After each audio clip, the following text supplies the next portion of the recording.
maka ini adalah termasuk pembelokan sejarah NU.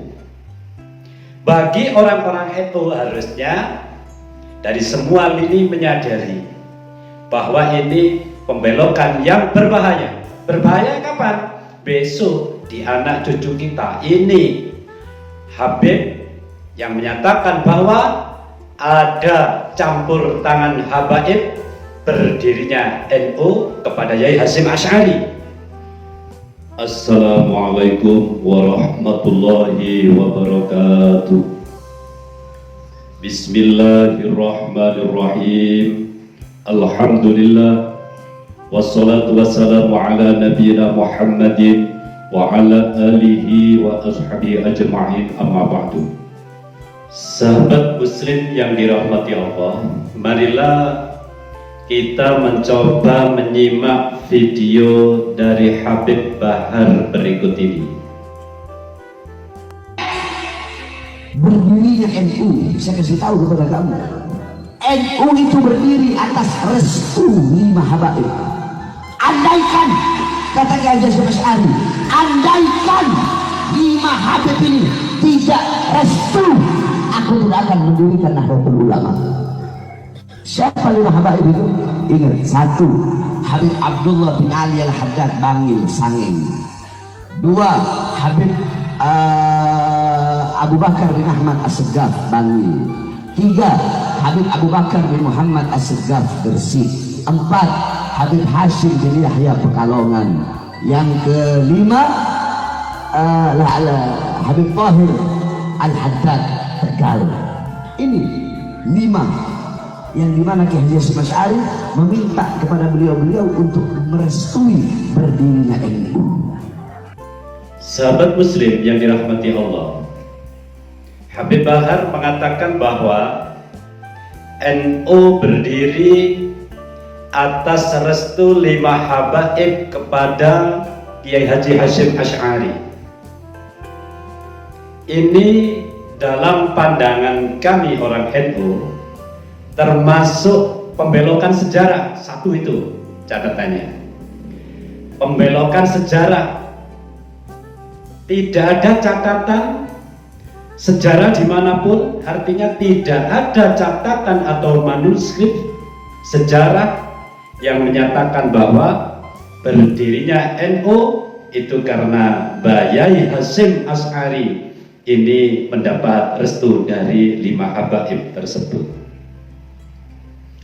Yang kedua, itu yang poin pertama ya, tidak ada manuskrip atau sejarah yang menyatakan tersebut. Berarti ini pembelokan atau kebohongan. Yang nomor 2, ini termasuk doktrin dalam pandangan kami. Doktrin bagaimana? Supaya nampak NU yang jaya ini ada campur tangan dari habaib, sehingga habaib itu nampak seperti di atas NU, di atas ulama-ulama NU. Ini doktrin.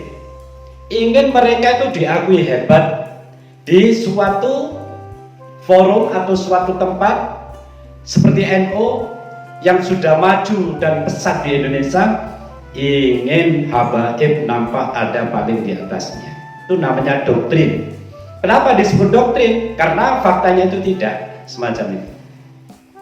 Ada tuh oknum Habib mengatakan Hasyim Asy'ari itu kalau tidak ada restu dari 4 Habib, katanya, dia tidak akan bisa mendeklarasikan Nahdlatul Ulama. Oh, dari mana sejarahnya?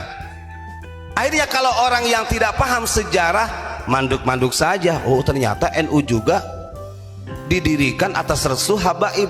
Salah satu diantaranya adalah Habib Hasyim bin Yahya, kan begitu ya? Manuskripnya ada. Kita ini ngobrol sering bersama duriyah-duriyah muassis yang ada di Surabaya. Nah, ini cara mereka untuk merekrut, meyakinkan kepada warga Nahdliyin khususnya bahwa mereka ini ikut andil dalam mendeklarasikan NU. Nah, di komite hijaz ada para Habib? Tidak ada. Iya, iya. Di sini tidak ada, di GBC tidak ada. Di apa hukum apa di sini ya? Ya bisa. Iya, kalau di sini kan ini siapa saja. Kalau di komite hijaz, maka ini adalah termasuk pembelokan sejarah NU. Bagi orang-orang NU harusnya dari semua lini menyadari bahwa ini pembelokan yang berbahaya. Berbahaya kapan? Besok di anak cucu kita ini Habib yang menyatakan bahwa ada campur tangan habaib berdirinya NU kepada Yai Hasyim Asy'ari, semacam itu. Jadi ini termasuk pembelokan sejarah. Maka dari itu seharusnya orang-orang NU peduli terhadap hal yang kecil semacam ini. Kalau tidak, maka kesalahpahaman itu akan terjadi dan membahayakan NU di masa mendatang. Sekarang saja sudah nampak kalau NU ini sudah mulai diobrak-abrik oleh habaib. NU mulai diobrak-abrik oleh habaib. Contoh, Torekoh di NU yang dipimpin oleh Habib Lutfi, yang diunggulkan adalah Torekoh Alawiyin. Padahal yang ada di NU ini aslinya ada Torekoh dari arah Saziliyah atau Torekoh Naksabandiyah dan Torekoh Qadiriyah dan lain sebagainya. Namun yang diutamakan oleh mereka di NU seakan-akan Torekohnya adalah Alawiyah. Mulai dirubah tuh oleh Habib Lutfi. Dan juga yang di sisi lain itu yang termasuk di obrak-abrik yang sering kita itu melihat nyata ya, adalah Banser. Paling mudah kita lihat pimpinan pusat itu mengatakan untuk menjaga gereja, tapi Habib Taufik, Habib Ahmad Assegaf itu menyatakan bahwa semua itu adalah haram, tidak usah banser-banseran, semacam itu. Bukankah ini bertolak belakang dengan kebijakan pengurus NU?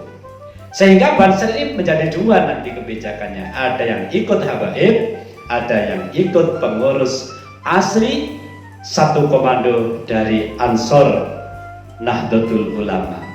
Ini adalah contoh nyata bahwa NU ini sebenarnya sudah diobrak-abrik oleh habaib, semacam itu.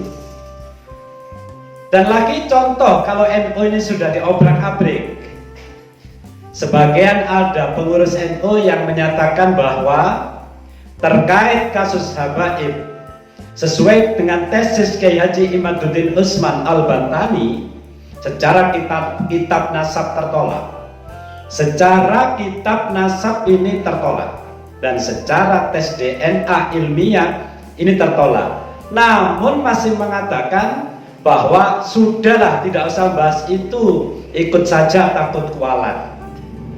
Ya, takut kualat ini menurut saya kalau kita tidak punya bukti, Kiai Imad tidak punya bukti, masih ngengkel, tidak bisa membuktikan keabsahan dari habaib, maksudnya Kiai Imad tidak bisa membuktikan batalnya habaib keturunan Rasulullah, baru ini yang dikatakan bisa kualat. Tapi secara pustaka saja sudah tidak terbukti, apalagi tes DNA sudah sama-sama diketahui. Sedangkan orang-orang Nahdliyin, orang-orang NU ini mereka semua tidak bodoh, mereka bisa berpikir dengan logis. Masa harus mengikuti kalau ini adalah fakta dari suatu kesalahan? Tentu sebaliknya, siapa yang tidak mengikuti tesis Kiai Haji Imaduddin Usman Al-Bantani sedangkan dia mengerti, justru mereka ini menasabkan orang-orang Yahudi kepada Rasulullah, dan inilah yang sangat berbahaya.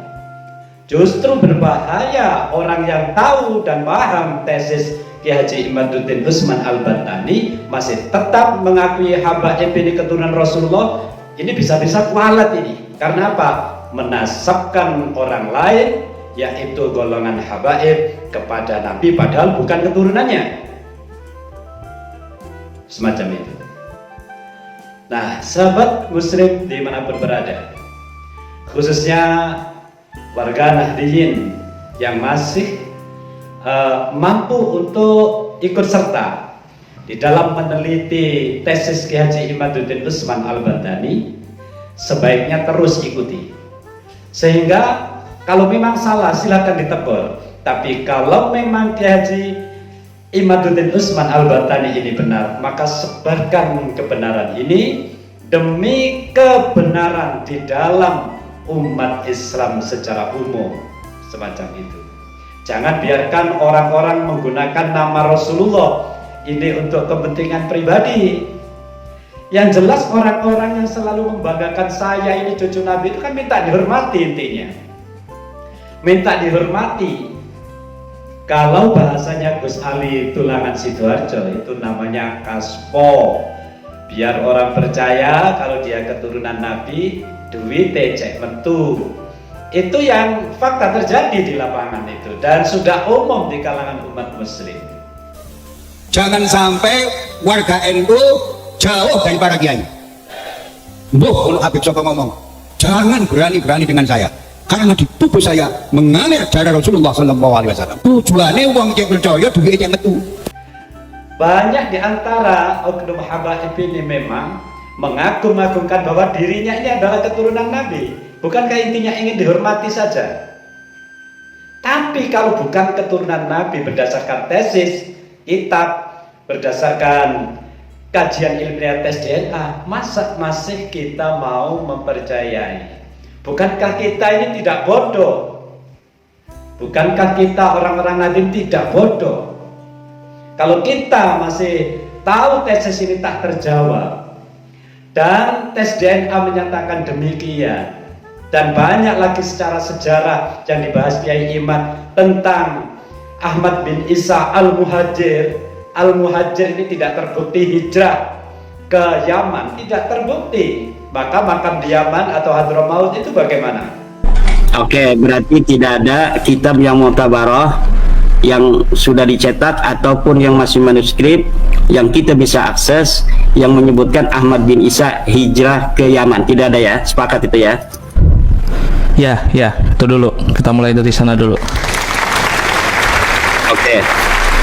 Oke. Jadi makamnya Ahmad bin Isa Al-Muhajir yang ada di Yaman berarti palsu, di Hadramaut palsu.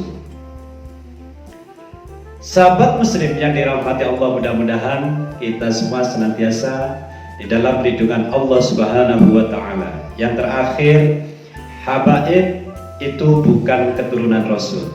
Keturunan Rasul itu adalah gelarnya Sayyid Syarif berdasarkan hadis Rasulullah. Kalau habaib itu keturunan Ba'alawi.